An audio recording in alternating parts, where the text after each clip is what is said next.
Imperialism is now at a new stage. It's essentially the same old imperialism, but with a new flavor to it, a new justification. Now, this is going to be a difficult conversation to have because of the overwhelming amount of irrational behavior surrounding the subject. Just recently, a person was killed in Iran for being homosexual. And now the United States has declared its intention to use foreign intervention to protect LGBT people. Except that's not what this is about. It's about imperialism, and this is the new justification for it. Essentially, that once the lie that Iran had violated the Joint Comprehensive Plan of Action, the Iran nuclear deal, once the lie that Iran had violated has fallen apart, a new justification for hostilities against Iran has continued. Now we have to invade countries for LGBTQ people. Now, it should be obvious at this point that when gender theory, etc., is being used to justify imperialism, we can no longer look at it as radical or revolutionary. Subversive to many of the norms, yes, but it is no longer revolutionary. If something can be used to justify imperialism and actually be used for it, not theoretically used, but actually being used for it, then it's no longer revolutionary. And I understand that can be a very difficult thing for a lot of people to accept because they have this idea that somehow fighting gender norms is somehow revolutionary. Necessary in many situations, but it's not revolutionary, or at least not in the Marxist sense. So if you are not a Marxist, then you might as well stop watching this video now because it will be of no use to you. If you are a Marxist, then I would suggest that you keep watching because it's specifically you that I'm talking to. We are at a stage now where gender theory is deliberately being used to justify imperialism. There is no denying this at this point. This has been coming for some time and something that I said was coming. But we are here now. It's a real thing. Even in the Trump administration, for all of its numerous, unending, infinite number of flaws, is using this as a justification to carry out hostilities against countries. And make no mistake, Iran is the first. There's going to be more. At no point is this a justification for war.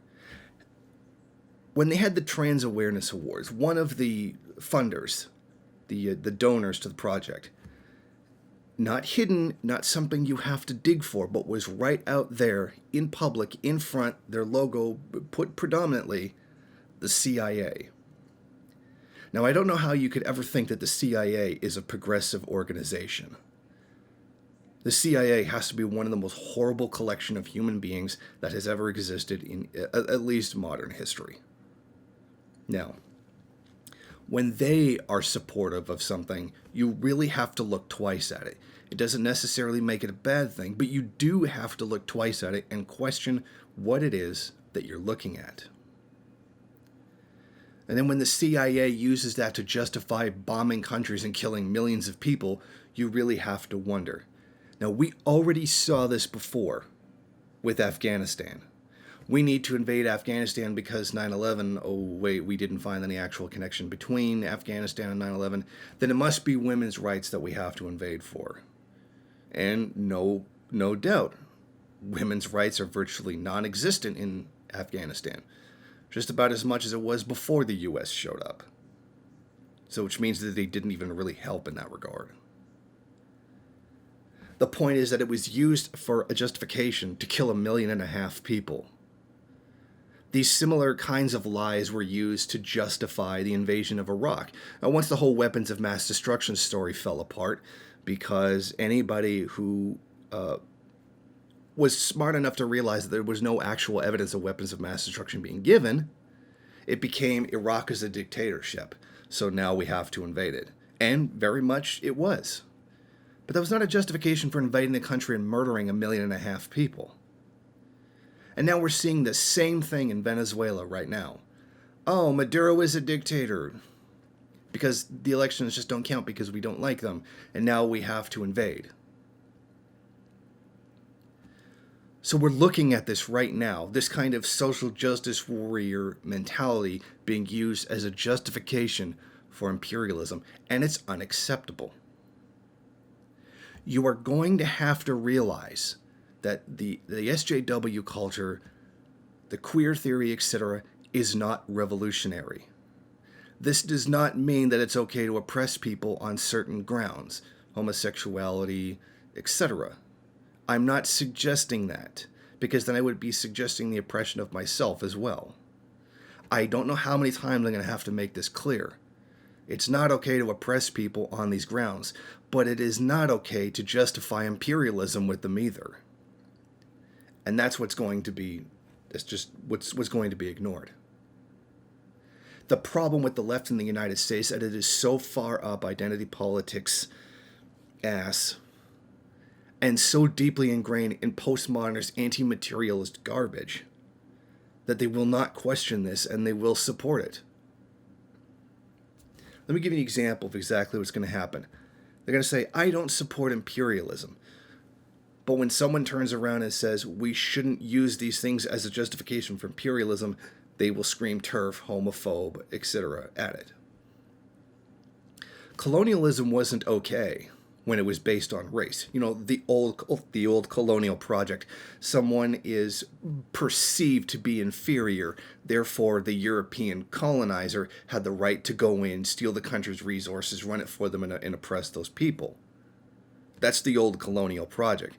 We're looking at the same thing right now. Instead of it being about race, it's about treatment of certain marginalized groups.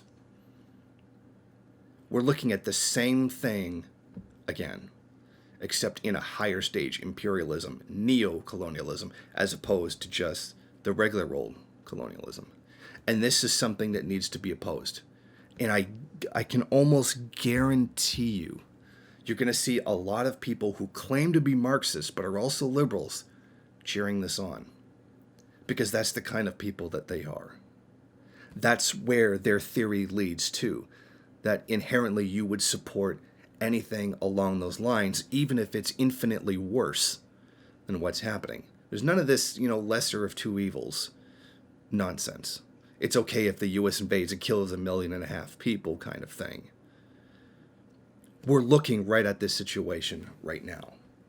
And that needs to be seriously taken up by the left. Now, the reason it does is because it's part of the anti-war struggle, which is possibly the most important struggle that there could possibly be. If we acknowledge that imperialism is the primary contradiction, then imperialism is what we're supposed to be opposing. But unfortunately, that's been forgotten by a lot of the Marxist community. It's gaining steam in the leftist community. But for a good portion of the leftist community, this is being forgotten about in favor of voting for Bernie Sanders again, or Tulsi Gabbard, or whatever false promise that there is coming around this time. So please, think about this. I'm not saying you should go around and oppress homosexual people, etc. I'm saying don't justify murdering 1.5 million people by pointing to their oppression. Because that would be wrong. That would be pro-imperialist, and you're supposed to be against imperialism if you're a Marxist. So please, I'm not asking you to do anything but oppose the wars, because that's the thing that we're supposed to be doing anyway.